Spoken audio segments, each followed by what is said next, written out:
What's up, everybody, and welcome to Tale of the Tape, brought to you by Gym Bag Entertainment, show about combat sports by guys that love combat sports. I'm your host, Craig, my co-host, Mike Johnson, and we have a great show for you today. Mike's gonna kick it off. Yeah, we got some great, UFC stuff to talk about, but we're gonna start off with some kickboxing. We got the ONE FC that held their event last Friday, Dreams of Gold, the Super Series kickboxing and Muay Thai show. Fantastic show all around.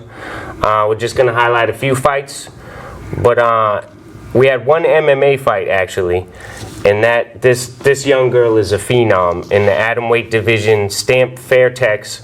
She holds a belt in the Muay Thai division and the kickboxing division already. Oh, wow. She's 21 years old.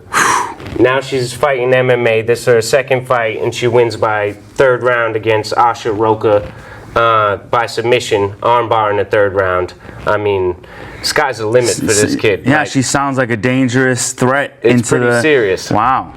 I mean, we want to see one get built up, but that makes me almost want to see her in UFC. But, the one promotion is building up right now, so. Yeah, incredible striker. I mean, now she's got the ground game going. She just loves to fight. I mean, so love to see more from her. We had a great title fight. We had Petchdam from Thailand fighting Elias Inahachi from Holland. Is this MMA or is it? This is kickboxing. Kickboxing, okay. This was for the World Flyweight title. And Elias Inahachi with a masterful performance in getting a third round KO. He was in trouble early because Petchdam kicks with power. I mean, if you've seen Thai fights, like the kicks to the body are serious. And he was getting beat up a little bit, but then he found angles to where the kicks weren't hitting him so hard. Yeah. And he started picking them apart, and it was impressive. So he comes away with the world title there in the flyweight division. Best fight of the night, by far. It was only one round. Nice. But it was. Sometimes that's all you need. Just masterful. We had Giorgio Petrosian from Italy. He's been around a while. I'm a big fan of his. Versus Smokin' Joe Nadawat. Smokin' Joe. Yeah, Joe Nadawat from Thailand, and Joe was trying to come at him hard. Before the fight, he had said that he looked at Petrosian as the greatest kickboxer ever. So he was completely honored to fight him, but he came with his game. He came to fight right off the bat. It looked like Petrosian might have been, hesitant a little bit or slow to start, but Smokin' Joe ended up hitting him low a couple times. And at first he didn't care. The first shot he shrugged it off. They immediately started fighting again. And after the second one he took the stoppage, waited maybe 2 minutes and came out and annihilated Smokin' Joe after that point. I mean, there was not one wasted motion. After that stoppage. The footwork, the angles, he ended up hitting him with the meanest straight left hand, and put him out cold. And, so this is a fight people should be watching. Yeah, this is something to watch. You can still watch it. It happened past the 16th, and it was incredible. Check it out on the ONE Championship app.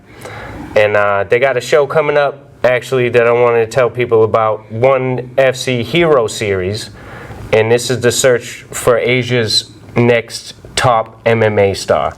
Oh. And it starts the 26th. This week. So this is separate from ONE FC. Okay. This is the Hero Series. Okay. And the first event, this is going to be 12 events total. And the first event will be held in China, in Beijing. All Chinese fighters. All lightweights and lower. And looks a little exciting. All young guys, too. Yeah. And so it's kind of like their version of the Ultimate Fighter, but different. They're going to go country to country. Nice. I think Malaysia's next, then India. I mean, it's pretty exciting and interesting. That does sound interesting. So we'll see what happens with that. Keep a lookout We'll for have the to Hero keep tabs series. on it. But the biggest thing I want to talk about, Lion Fight 58 happened August 17th at Foxwoods Casino. And local boy Steve put him to sleep Walker. Gotta love that nickname. Put him to sleep. 8-0 professional record. faced off against Chris AK-47 Bradford, who's super experienced guy, 24-14. Wow. You know, maybe not the best record, but super experienced. But experience is everything. And Steve Walker out of Roxbury, Massachusetts, hometown hero, wins the World Super Cruiserweight title in the Lion Fight promotion. And just wanted to give him a big hats off. You know, super unanimous decision, 50-45 across the board. Looked like Bradford had nothing for him, honestly. Big power, great range. He throws kicks so fast. He hit him with a big left high kick. Yeah. I'm not sure which round, and hats off to Bradford for staying conscious, honestly. But, yeah, durable guy. But yeah, Walker, I think he could have finished him there if he stayed a little more composed. But he tried to take his head off with jumping roundhouses and missed him. If he had put some hands on him, he probably would have finished him. But incredible fight overall, and world champion in Lion Fight. And we're gonna be on the lookout for him for sure. Tell you more. All right. That's awesome. So, you know, we have some up-and-comers. We have some events for you to watch out for. And we have a new series for the one promotion that keep an eye out for. Now we're going to hit you with the recap. UFC 241. Cormier versus Miocic 2. This was Saturday, August 17th. It was at the Honda Center in Anaheim, and this was an excellent event. It started off a little bit slow, but as we got deeper into this card, the better it got. It was definitely a card worth checking out, and we're going to jump right into it. In the women's flyweight division, we had the up-and-coming Sabina Mazo, who was 6-1, and she took on Shayna Dobson, 3-2. Shayna Dobson was one of the females in the Ultimate Fighter series, and this fight was okay. What'd you think? Well, I didn't catch the early prelims, so this one falls to you. This one falls to me. Well, I'll take care of it then. The first three, anyways. This fight, I like. I want to talk about this for a second because Sabina is a force to be reckoned with. Right out the gate, early, she was throwing leg kicks right away to the body. She hit Dobson with the second, and Dobson literally had to fall back instantly. Ended up dropping into the guard and to keep her there to get healthy. But then it was just the Sabina show. Mazo had everything. There was a moment when Shayna Dobson was on her back and exploded out and almost took Mazo's back, but she didn't commit to it. She thought she had it too soon and got shaken off. Maybe too hurt. That could be it. But Shayna Dobson had literally no answers. I think we both picked her to win. We picked her to win, and she looked like she had excellent power, but Mazo was just almost unhittable. Oof. She was like literally unhittable, making herself like a ghost. And it's exciting to watch her in the women's flyweight division. So now we got someone coming up in that division who can, maybe not yet. I don't think she's ready yet, but she could eventually face Shevchenko after a few fights. We need challenges to build their skills. Absolutely. So Mazo, fighter to look out for. Okay.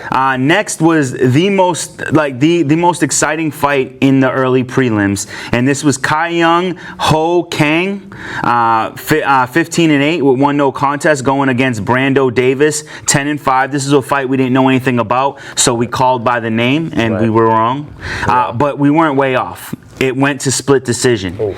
I will say this, I don't necessarily agree with the split decision. I think that the first round, Brando dominated. But then Kang found his range and was just beating him up with the jab, started taking him down, top control, and the ref didn't know what he was doing. No. First of all, Kang had side control.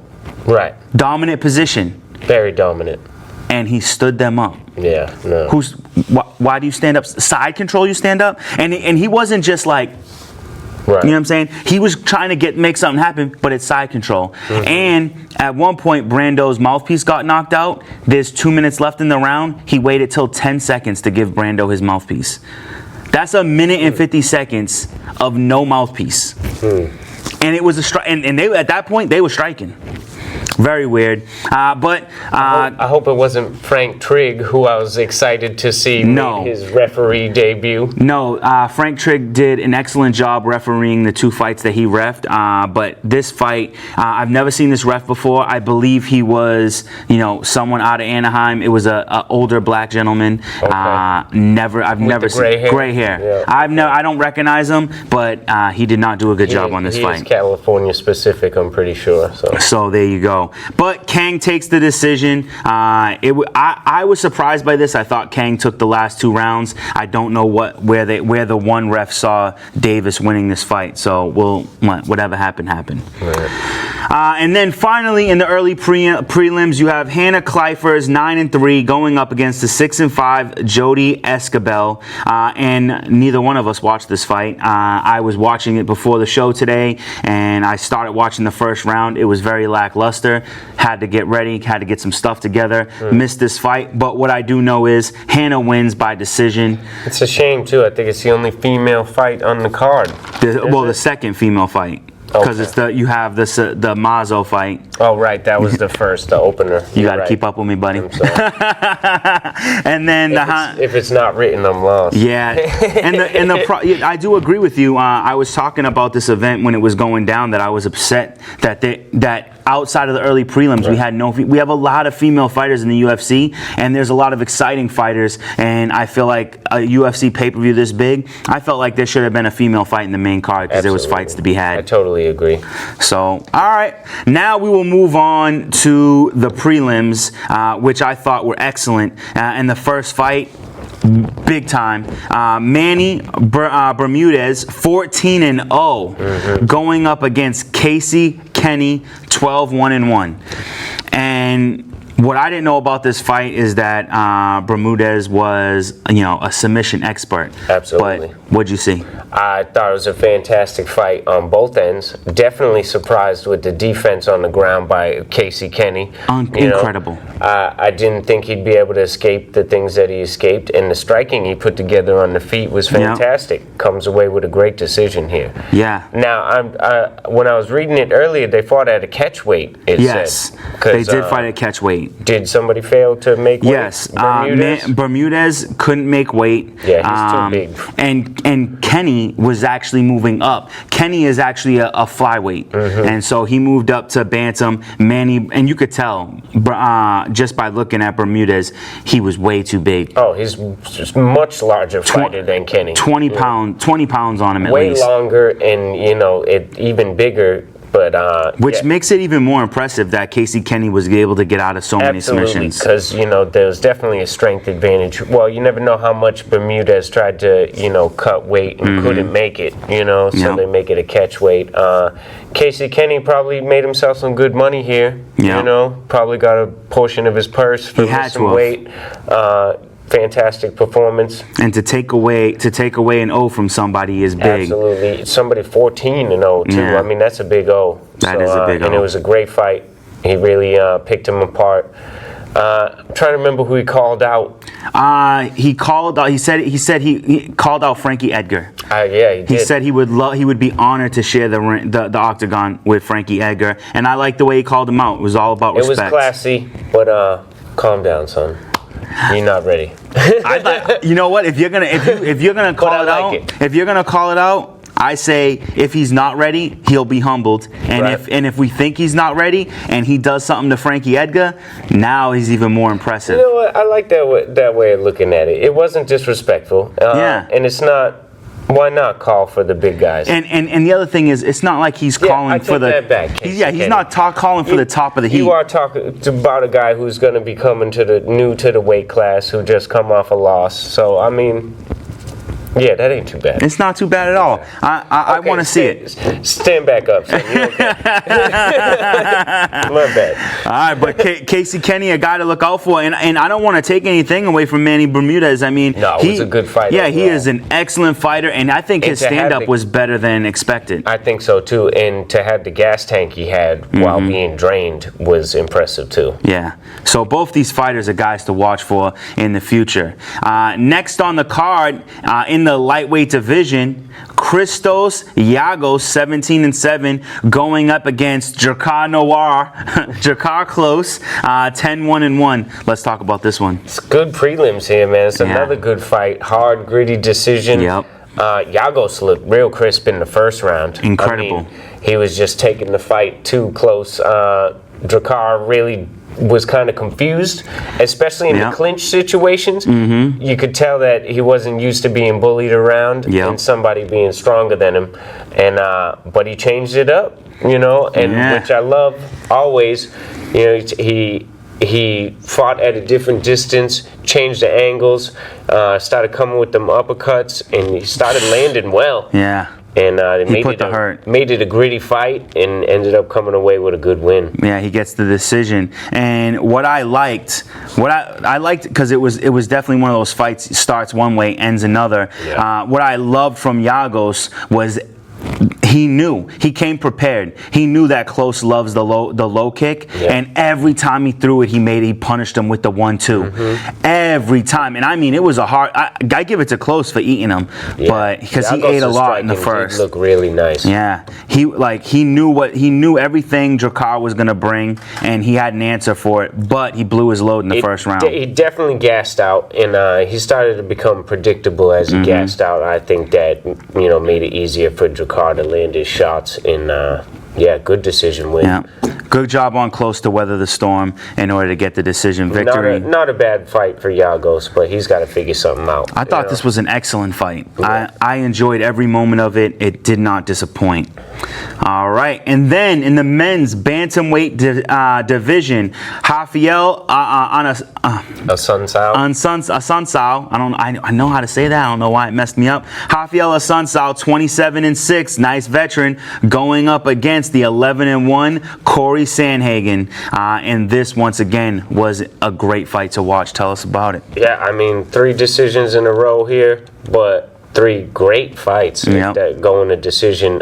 Both fighters in this one again, brought their A game. Assunção with great wrestling. Yeah.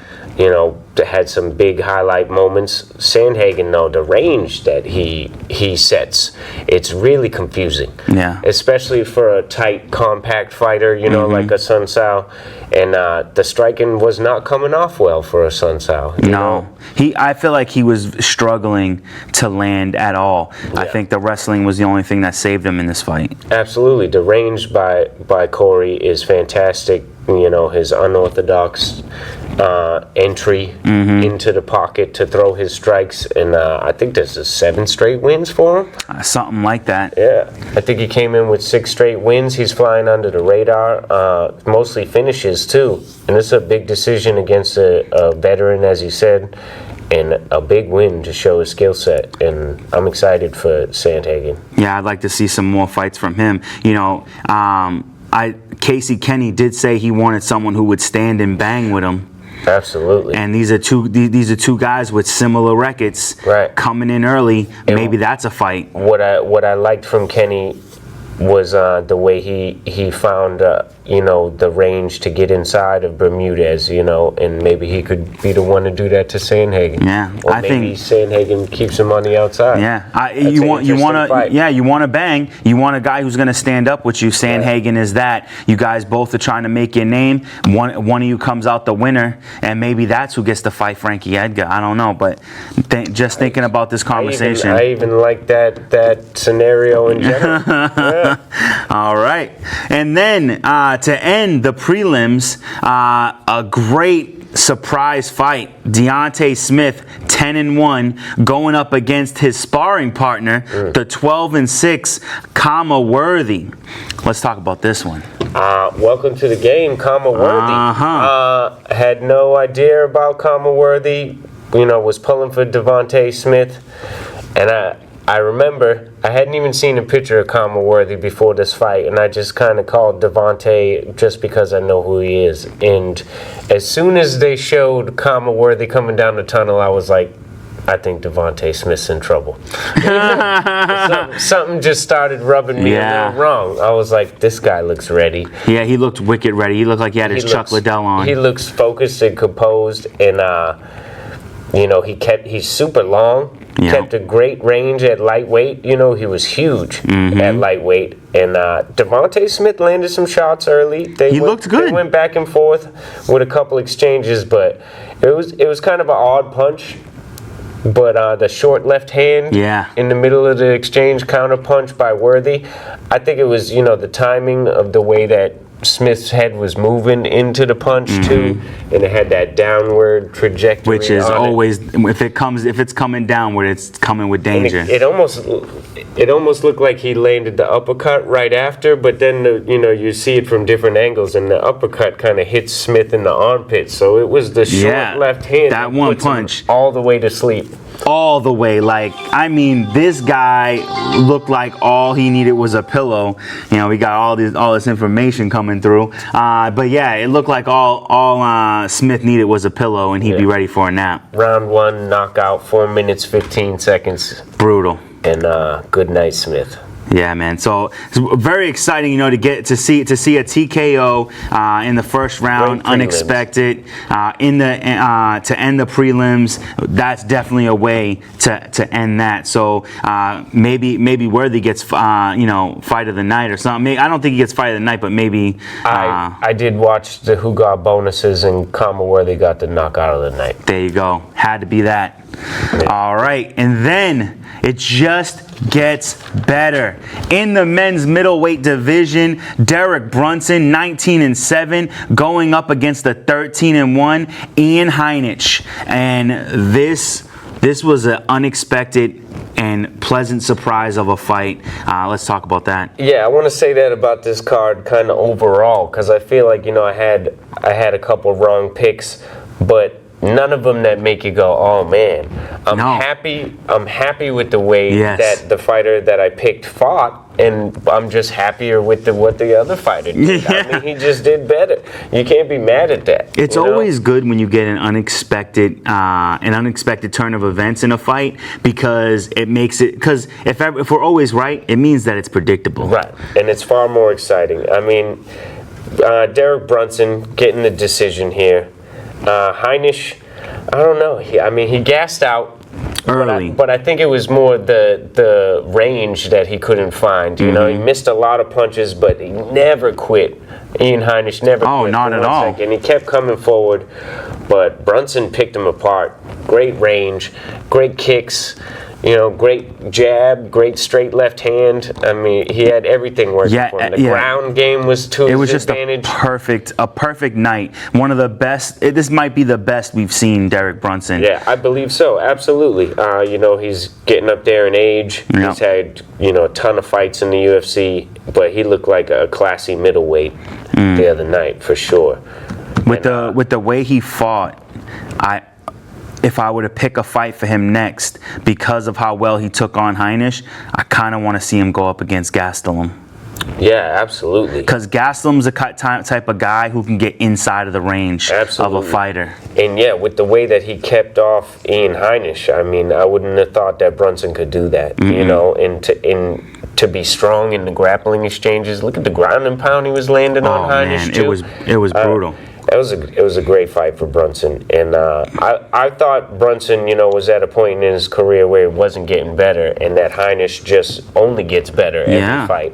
But Brunson showed me something here, and I was happy to see it. Yeah, he turned a corner, and it's good when that happens with a fighter. You always see these fighters that they look like they're about to turn into hump fighters, and then they'll lose a couple, and then they'll be done. I thought he was that already. Exactly. Honestly, So, but hats off to Derek Brunson. Up. Absolutely. We appreciate the effort into returning to form. All right, and now in the men's featherweight division, Gabriel Benitez, 21-6, going up against the 9-1 Sodiq Yusuff, and we were not wrong about this one. No, we called this one right. It was a quick one, but a good one. Yeah. Fireworks for a round. Sodiq with the big KO, but take nothing away from Benitez. People get caught. I think that he might have damaged Sodiq even more than he came away with. I mean, he got knocked out pretty cold, but good striking by Benitez. Didn't he hurt Sadiq early in the round? Absolutely. He dropped Sadiq with a straight left hand. Yeah. His punches look good. He had great leg kicks. He was chewing up his calf, and Sadiq landed a big left hook in the exchange, and his explosive power. I mean, when he throws them wide hooks like that, and then if he has you hurt, it's done. Yeah, if he catches you, it's all over. And he's like a little ball of muscle. He's not a huge featherweight, but he's strong. And he's got great power and great explosive power. But Benitez is still in the mix there. Yeah, definitely still in the mix. I mean, 21-6. He's got a good record. Definitely two guys we want to see fight. I'm racking my brain for who I would like to see Yusuf fight next. Yeah, featherweight. I mean, the featherweight division. At featherweight, I can't think of who would be good for him. Jose Aldo? Give him a seasoned vet. I mean, Jose Aldo's coming to, he's returning to form. He does have. That's not a bad fight, right? I mean, because Jose Aldo's not Jose Aldo anymore, but he's still dangerous. And I think this would be a prove yourself fight, like you're ready to start working your way to title contention. I do like that, and I definitely want to see Sadiq fight some bigger competition. Yeah. So we'll see what happens with that. And then we move on to a crazy fight in the middleweight division. Yoel Romero, 13-3, going up against the 12-0 Paul Costa. And I don't know what to say, but these two dudes were durable as hell. It was something else. The shots that Yoel Romero took, I didn't show much on his face. Costa's face was beat up. It was more of a skin tone, I think. Yeah, absolutely. But they both ate a ton of shots and power shot after power shot from both men. It was a typical Romero fight. Yeah. Some antics, sticking out his tongue every time he gets hit. I feel like that type of the way that he approaches a fight, he's too comfortable. Yeah. Almost too comfortable. Where he feels he's not in danger, so he plays a little. Yeah. But I don't think he understands how that looks to judges. And he's always on the back foot. He wants to land one big shot. Yeah.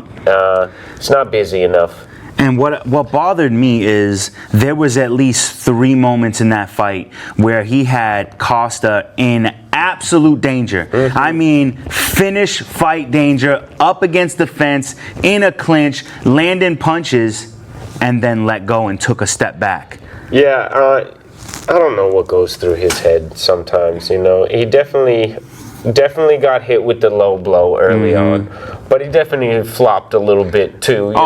He absolutely LeBron James flopped the crap out of a low blow. He milked it as much as he could for sure. And I was actually surprised he didn't take the whole 5 minutes. He only took like 2 or 3. I really expected him to take the whole 5. Yeah, and then there was another incident. Like it seemed when they were coming out after the round, it looked like he was taking a little extra time or something at one point. And then that's called the Yoel Romero when you don't get when it's time to get off your bench and you wait 3 to 5 more seconds. A little poke to the eye for good measure. Yeah.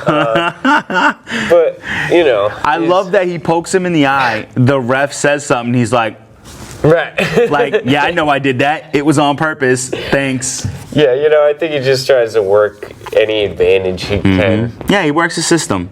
But, I mean, it's you don't want to see fighters do that, but it's just who he is. He was baffled when the decision came through. I think maybe a split decision would make more sense, but Costa gets the unanimous decision here, and I think that shocked a lot of people. That blew my mind. I do think he was the winner of the fight. I think he commanded the octagon, and I think that judges really take that into account. I mean, Romero was avoiding, but he was getting hit with a ton of shots. He got hit with a lot of shots. And he had to backpedal fast after every exchange, and Costa just kept coming.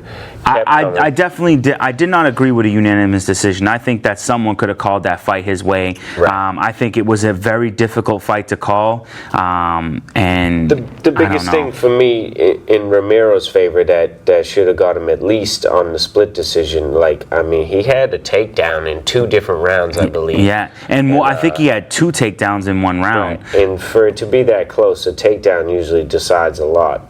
But, and I think when the fight ended, we did kind of think that he might have stole the fight. So I was confused. Especially at the end, I feel like the last round was definitely going his way.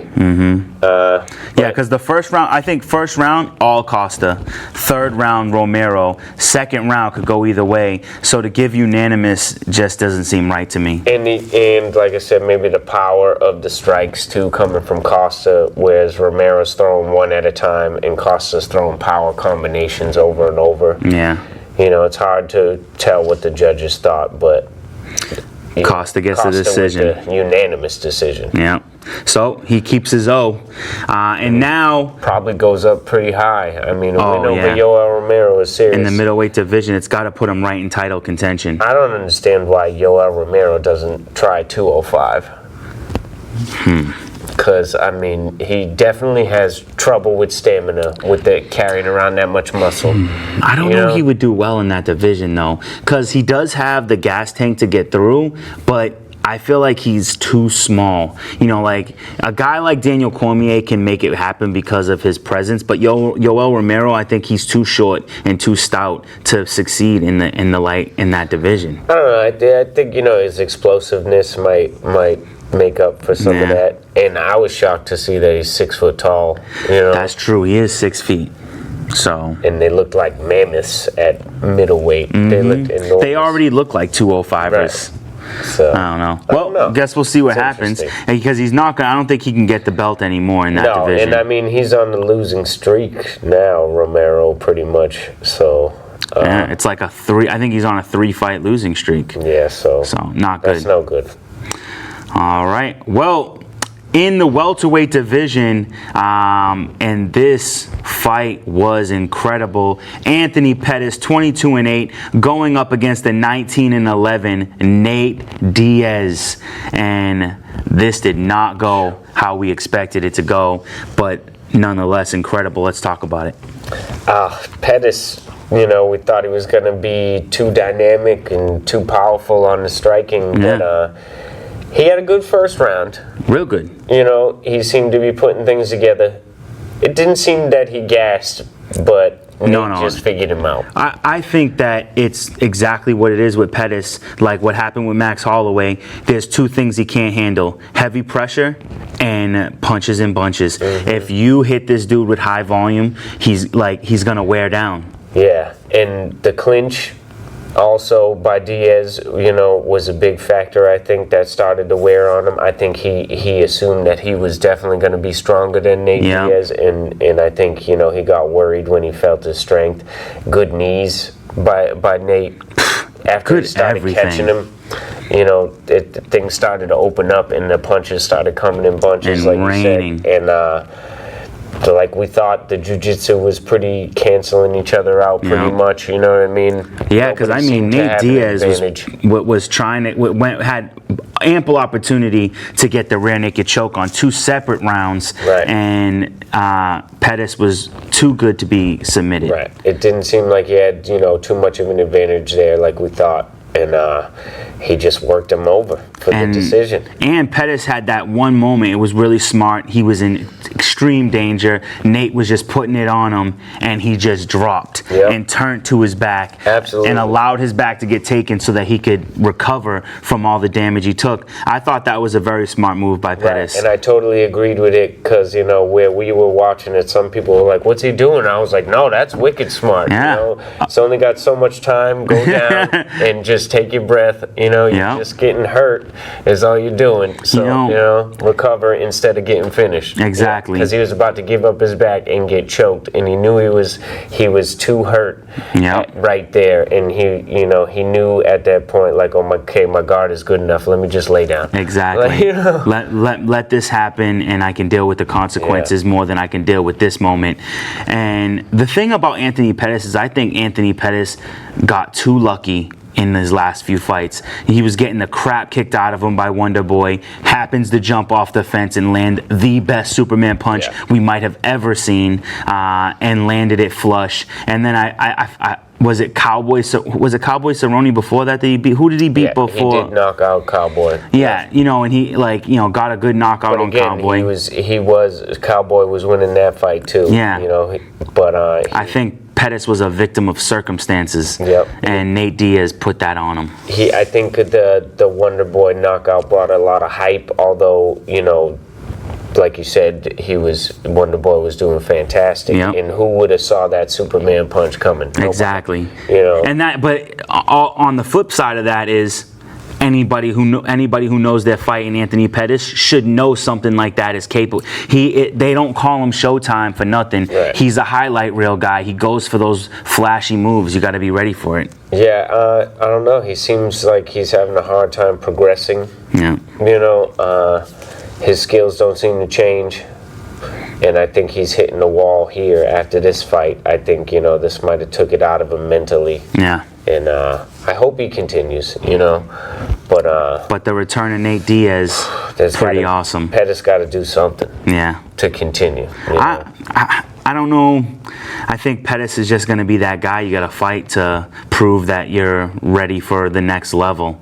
I don't think that if that's the case, then I'd rather he retire, or go to Bellator than to see him be a hump fighter, or go to a different promotion where he could still hold the title. Yep. And even one. I think he could have a lot of success in the one fighting championship. Absolutely. But I'm excited about the resurgence of Nate Diaz. 3 years off. 3 years off with the big decision. Absolute unanimous. Yeah. I mean, 3 years since he's fought anybody, almost to the day. Actually, sky's the limit after this. He's made some call-outs that we'll talk about later, but I can't wait to see his next fight because he seems like he's on a new level. Oh yeah, so absolutely. We'll see what happens. I'd love to see him, beat on Conor McGregor again, but I want to see him stay right here at 170. Yeah. And Conor don't make sense at 170. No, he doesn't. So. And I don't think he could handle it at 170. No. It's not a smart move for him.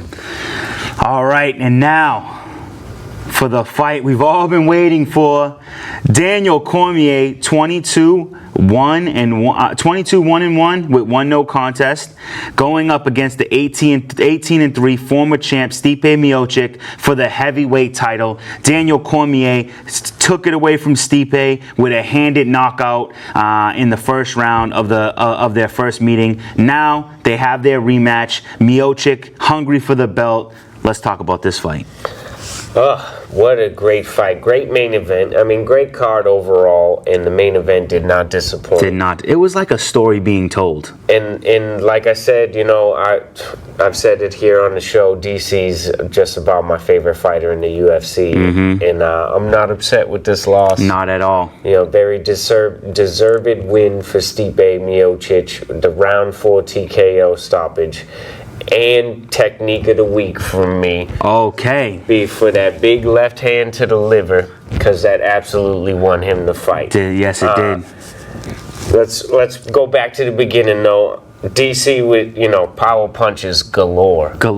Just walking him down. No respect for Stipe's striking one bit. He tries to utilize this long guard where he puts his hands right on your hands, mm-hmm. and it puts you right in range to throw your combo right then, and DC has great head movement. Not great footwork, but great head movement. Yes. So he could stay right there in the pocket, and that's where he's strong, to throw his big power punches with his short arms. Mm-hmm. But when you're fighting guys that have more reach than you, you're right in harm's way the Every whole time. And he just relies on the head movement, hoping that, it'll roll off more than anything. Yeah.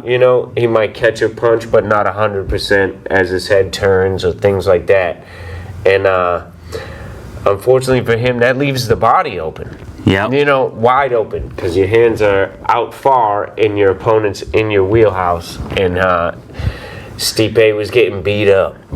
He was getting annihilated, Dominated. Yeah, bullied. It was, and he looked like someone who was being bullied. Right, but his face never lost the determination. Yeah, and he's seen that was happening with the hands up in the air, and he started every time DC came into hand check, he would start throwing feints and go right down for that left to the liver, and he dug it over and over again, and there was no answer for it. I mean, it might have been 6 to 8 of them that landed flush on his liver. And most people would be done way before that. Yeah.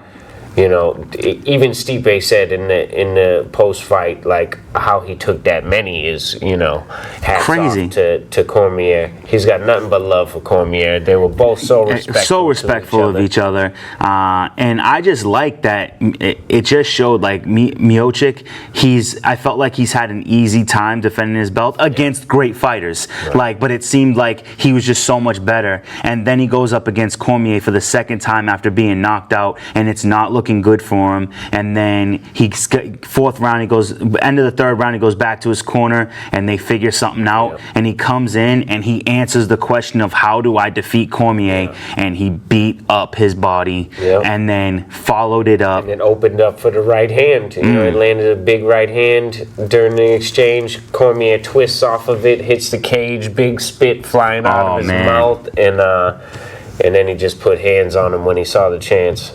And to see someone other than John Jones put Cormier down is mind-blowing, a sight to see. It's great for MMA. It's great for Stipe. This was just like I said, I felt like this was like, a superhero story. And unfortunately, Daniel Cormier was the villain in this story. And it didn't go his way, and man, what a fight. Yeah, he had the big takedown early with the big slammers, holding Stipe up in the air, but besides that, he didn't wrestle. No. And that's what lost you the fight, DC. I agree with you. That's your bread and butter. He could have continually thrown him around. I mean, it could have led to great ground and pounds. It could, but he was landing them shots on the feet. Yeah, and when something's working, you tend to stick to it. I think DC's problem was he got overly confident and thought he couldn't be, and was in that mind state like, yeah, it's okay to believe in yourself, but when you think you can't be beat by a guy who was the champ, you get beat. And tried and true champ, Stipe was an undisputed champ before DC. Yeah, and John Jones, perfect example. When he goes into a fight against someone, he doesn't just do whatever he wants. He fights the fight that person can't beat him. Right. DC fought a cocky fight. Jones fights cautious and smart and very intelligent. DC did not fight intelligently. No, he didn't. And he said it right after. He was disappointed that he didn't wrestle. That's what him and his coaches even worked on. That was the game plan to wrestle him, and it didn't happen. But Stipe Miocic, 4th round, 4 minutes and 9 seconds, TKO. Two-time heavyweight champion of the world. And the best in that division. Yeah. Absolutely. Future of the heavyweight division, for sure. I mean, his legacy is cemented. 2-time champ. Yep. Great event. So now we're going to move on from this. Just a little bit of some news. I'm going to start right off just with Nate Diaz. After Nate Diaz lost in a respectful manner, not the Stockton bully way, but in a respectful manner, when they asked who he'd want to fight next, he said he'd like to defend this belt. Yeah. Which belt, we don't know. But he would like to defend his belt against Jorge Masvidal. And as soon as I heard that, it was like fireworks in the background. Two guys who are excellent strikers. They immediately pointed the camera to Masvidal, and it seemed like he loved the idea. Loved right it. off the bat. And didn't take it in a way that it was disrespectful. I seen an interview with Nate when he's down the tunnel after getting his stitches, and he says to the girl there, I can't remember her name. With the I know what you're talking about, yeah. And he was telling her, she had asked him about the belt comment, and he said, the baddest in the UFC belt. That's the belt I'm talking about. He forgot to say that part in the cage. In the octagon. So that's why we were confused.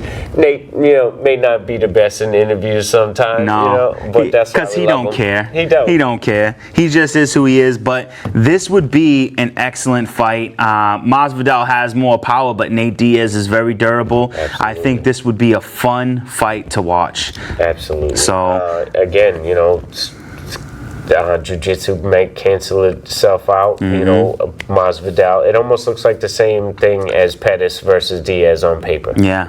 Exactly. I think it would go differently, but I would love to see this fight. Yeah, but we could be shocked again. You never know. And then Amanda Nunes has been set to fight and defend her title against Jermaine D. Ramadan, and this would be the featherweight. Yep. The featherweight belt. Jermaine's coming off a handed victory over Aspen Ladd, so now she gets the title shot. Maybe a quick stoppage against Aspen Ladd. Yeah. But I said it, when we covered that fight, that I don't think so. I think it was good. Her hand was turned away and upside down. She went pretty face down. She pops right back up, but it would have just been more damage. I believe so, because the ref stepped in and Jermaine held herself up. I think that's more just her being classy, because if the ref didn't move to save Aspen Ladd, then she would have just rained fire on her for exactly. sure. So I don't believe that Jermaine has much of a chance in this fight, but everybody has an opportunity. I don't know. I think it's an interesting fight. She's got good range. She's definitely a fantastic kickboxer. But if you're gonna beat Nunes, you're probably not going to do it in her world, which is kickboxing. And she was afraid to fight Chris Cyborg, and that doesn't really rain confidence in her ability to beat Amanda Nunes. And then finally, Dana White puts it on Henry Cejudo with the ultimatum that either he takes on the rematch of him versus Joey Benavidez, or he's stripped of his title. Oof. So he has to accept the fight, no option. Benavidez deserves it. He should give him the shot. That's the fight people want to see. Yeah. We want to see, a big flyweight fight. We haven't seen one. And it's 1-1 right now. Benavidez won the first. Cejudo got a decision on the second. I think Benavidez won the second, actually.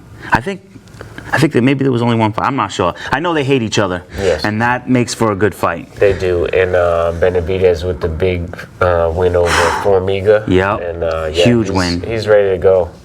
All right. Now we only have 12 minutes left, so we're going to knock out this card because we don't know too much about it. This is a very weird card for us because everybody on this card is pretty much new names. Yeah. So we're going to just knock it out real quick for you. And I think, that's coming off the big events we've had with the big names in it. And this is also, it's UFC Fight Night. Andrade versus Zhang. It's Saturday, August 31st at 6 a.m. So be mindful of that. If you'd like to watch the fight, but you don't want to watch it in the morning, when you wake up, stay off social media because this card's going to have all the results coming really early. It's in Universiade Sports Center, and that's in Shenzhen, China.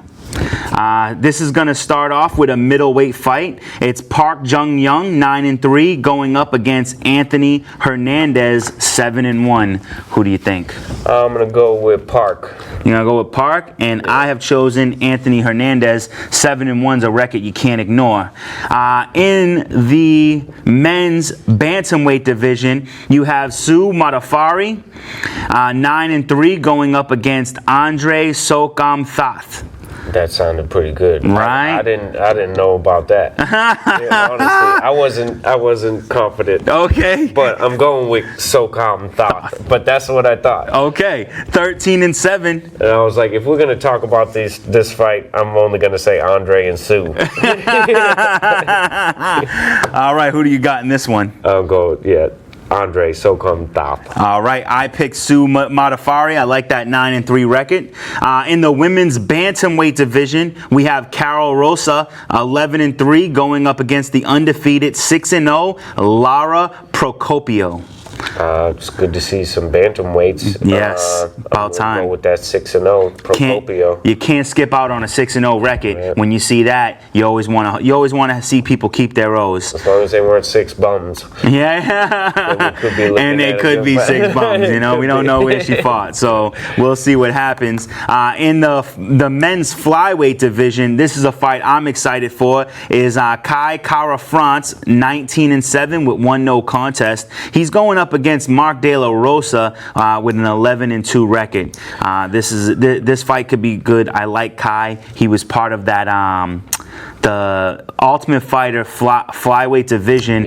When it was the Battle of the Champions to fight to see who was going to get to go up against Mighty Mouse.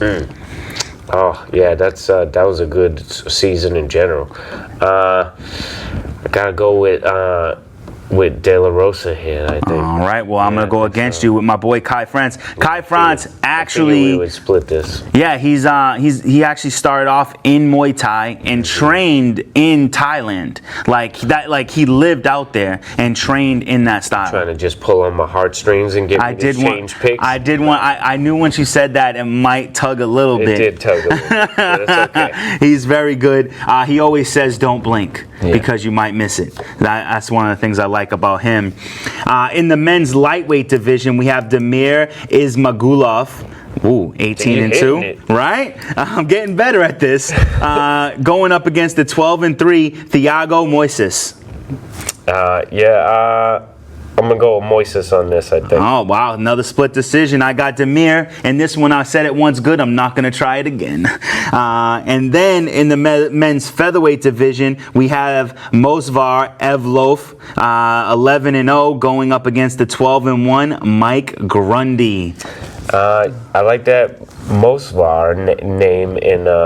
he's got the better record here, 11-0. 11-0. Mike Grundy's only lost 1 fight out of 13. Yeah, not that's a bad record. That's exactly, a fantastic record. So just for the fun of it, let's split the decision up, and I'll take Mike Grundy. And now another women's. And now we're entering into the main card. That was the main event of the prelims. In the main card, we start off with the women's flyweight division with a couple new fighters. We have Yanin Wu, 10-2, going up against the 13-5 Mizuki Inoue. Inoue, I believe. Okay, hey, that's good enough, man. You're on the roll. you could get that one. But the Japanese fighter Mizuki, I've actually seen her fight before, so I'm picking her. And I have chosen the 10-2 Yanin Wu. I like the 10-2 record, and so that's how it's going to go right there. And then we jump up into the men's welterweight division. Cannon Sung, 14-4, going up against the 22-11 Derek Krantz. Derek Krantz had a hard run of it in the UFC. I'm going to go with Cannon Sung here. So since I didn't know that, I actually chose Cannon Sung then. Okay. I actually chose Derek Krantz, but now that you done told me he had a bad run, I'm gonna. I mean, that record is getting, The record's getting deep on the losing side of it. He looked like a winner to me. Sometimes he's had some good fights, but yeah. I mean, Nate Diaz also has 11 losses and only 19 wins on his. It stacks up. Yeah, it can stack up quick, and it depends on who you're facing. Maybe he's just gone up against some really high-level competition, or maybe he sucks. Yeah, we'll see. Yeah, we will. All right, now in the light heavyweight division, Jung Dan Un going up 10-2, going up against the undefeated 6-0 Jamal Hill. What do we think? Hill coming from the Contender Series. Jung Dan Un making his debut, I'm pretty sure. Sounds right. I'm gonna go with Hill. Contender Series. Absolutely. They've been paying off pretty good lately. Yeah. All those Contender Series guys coming in making waves, and you have to love an undefeated record. And then in the men's welterweight division, Li Jingliang. The Leech. The Leech, 16-5, going up against the 21-5 Elizu Zelensky dos. I didn't write down his last. Dos Santos. Dos Santos. I thought it was Santos, but I couldn't see the name, and I forgot to look it back up. Yeah, it almost doesn't fit. Yeah. With the rest of that. How is his last name Dos Santos? What? Brazilian fighter, I'm pretty sure. And he looks like he's like European Russian. Great Muay Thai fighter. Likes to finish. I've seen some good submission from him. He's got a good game. This could be a good fight. Solid grappling from the Leech. He throws some looping wild punches, but he tends to land them and get some good finishes himself. So that's a pretty good co-main event. And Elizu is a durable guy, so this could be one like with a card like this. We might be looking at fight of the night. Yes, could be the standout fight. I mean, or like we always say, these up and comers could impress. You never know how things roll. And this is another with the unknowns. The thing I've been liking about these fight nights is with so many different people, it's so unpredictable. It could be such a great card. It could be a boring card because that does happen every once in a while. Absolutely. But Dana White has become the fight match champ of the world. Oh yeah, and coming after the big UFC 241, that's such a stacked card. It looks small, but again, it's the unknowns. And they have a lot of Chinese fighters. Whenever they're in another country or in a state, they try to load it up with fighters from those places. Or at least the region, so we got Korean fighters as well. Exactly. But, in Japanese, they're just, trying to get who's popular in that area too, exactly. I imagine. But, all right. Yeah, that's a big co-main event. I like that. And now, for the main event of the evening, with the belt on the line in the women's strawweight division, the champ Jessica Andrade, 20-6, going up against the 19-1, the phenom, the most feared woman in the division right now. Nobody wanted to fight her. Dana White called on Jessica Andrade to face Weili Zhang. Yeah, Zhang, I would say. Damn it. Yeah, almost the only one that mattered. Yeah, she is a phenom. I don't know how she flew under the radar so far. But she's incredible. Strong, built, fast, kicks. Muay Thai. And submissions, knees.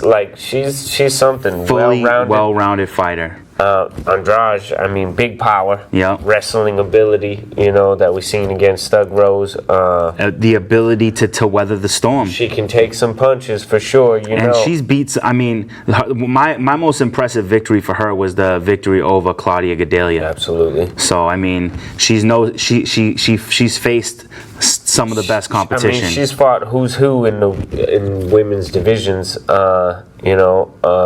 She's never had a bad fight. No, even the loss against Joanna Jędrzejczyk for the belt, she still looked good. She gave Joanna one of the best fights she's had. Yeah, so probably the hardest hitting woman in the strawweight division. Absolutely. Yep.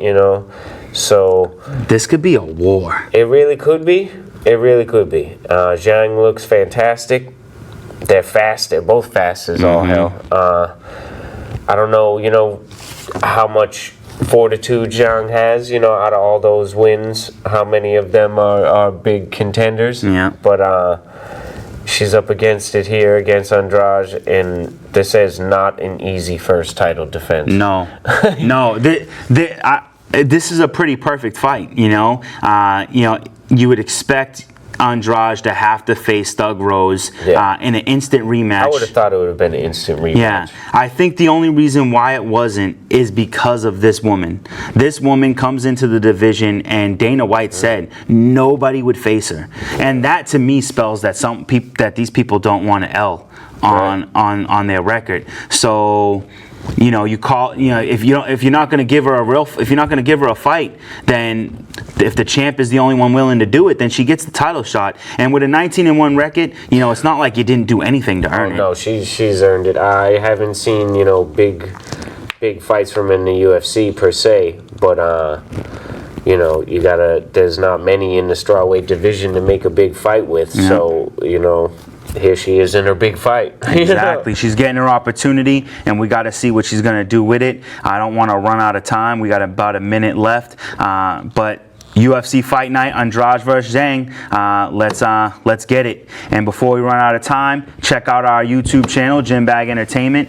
Check out our Instagram, GymBag_ENT, and Facebook as well, GymBagENT, and as well as Twitter, #GymENT. And before we do run out of time, we're gonna say goodnight. We'll see you in the octagon. Have a good night. Peace.